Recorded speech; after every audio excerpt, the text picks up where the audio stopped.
How do I put 20 years of disappointment into words?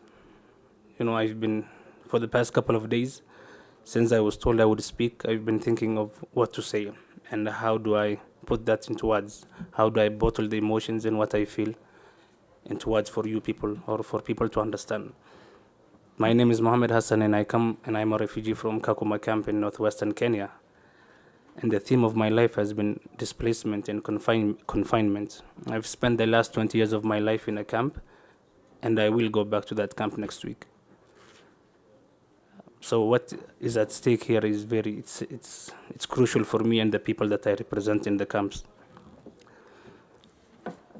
The place I come from, the camp, it's not an isolated place. We have 185,000 refugees from 10 different nationalities. And we're just like other people, and we have aspirations and we have dreams and we have needs. And it surprises me that money and capital moves around the world in seconds, but it takes a refugee decades. Or in the case of my mother, she never had a chance to get out, waiting for 25 years for a place to go, for a place to call home. What does it all mean? We talk about ethical and sustainable development. We talk about how we can be ethical with robots and machines. We want to solve death. And there's so much human suffering. We haven't figured out life yet. And I feel I'm on the sidelines watching in, and not just me as an individual, but the people that I represent. And I'm here at Davos to say that, refugee camps are not ethical, putting people in faraway places and pretending that they don't exist. That is not ethical, it's not sustainable, and it's not conducive for human growth. It kills people, it kills the spirit. And that's what keeps me up at night. Will I spend the next 20 in the camp? Will my brothers and sisters, will they have a chance to have a home, to own a document, to have a sense of belonging and identity? And I don't see that people don't talk about those things, in a global stage, and I don't hear those conversations. People would rather pretend that we don't exist.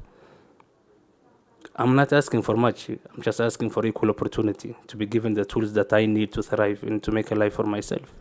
I'm asking for access to education, access to documents, access to a future that I can feel I am part of.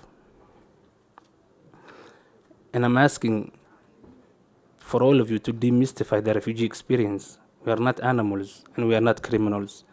It's not a crime to flee from your country.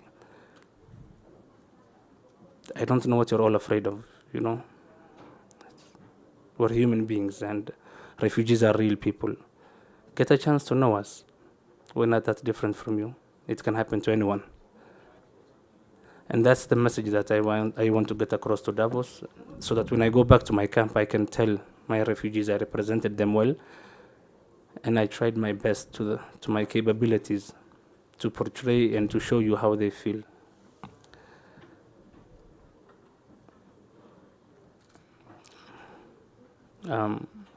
Globalization 4.0. It's such a big topic. It's a lofty ideal. But I just want to take all of you to task as you go back. My story is inspiring, I get that. But what do I inspire you to do? It's not just words, it's people's lives that's at stake.